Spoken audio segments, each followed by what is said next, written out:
Merito, costanza e impegno, le caratteristiche dei ragazzi del Politecnico Calzaturiero della Riviera del Brenta.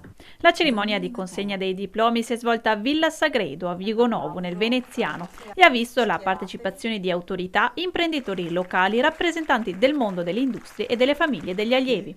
35 gli attestati consegnati nel corso della serata, conclusasi con la tradizionale sfilata che ha mostrato in passerella calzature e borse realizzate e indossate dagli allievi dell'istituto. Ci porteranno sicuramente idee nuove e porteranno soprattutto proprio uno stile di vita diverso, perché loro lo sognano e hanno ragione di averlo, ma soprattutto quello che per me è importante è che noi senior capiamo che noi dobbiamo lasciare lo spazio, dobbiamo permettergli di operare, e questo cambio generazionale, che è sempre terribile in ogni azienda, noi dobbiamo veramente fare un passo indietro, passare tutte le competenze che possiamo, ma lasciare la libertà a loro di agire e di operare. Un'attenzione è quella rivolta ai giovani, che è stata una costante nei 100 anni di storia del Politecnico. Punto di forza la possibilità per gli allievi di interfacciarsi con le case di moda del territorio attraverso visite e collaborazioni. Uno degli scopi del Politecnico, anche per il futuro, è quello di incrementare i corsi che stiamo già facendo, di aggiornarli sempre di più, sempre pensando al bisogno di ricambio generazionale dentro le aziende, il bisogno di figure professionali. Ci sono delle professioni che stanno quasi scomparendo.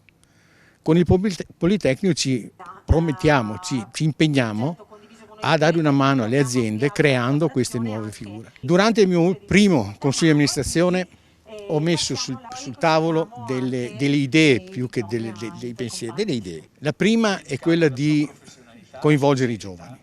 Ho intenzione di creare un gruppo di lavoro, una specie di comitato, dove inserire più giovani possibili. Un'altra cosa è il rapporto col territorio.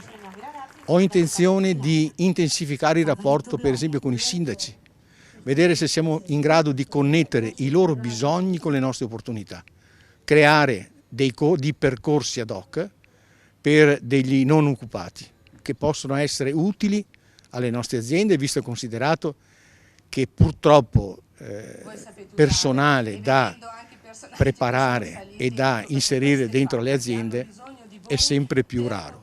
La terza cosa è incrementare il rapporto anche con le istituzioni.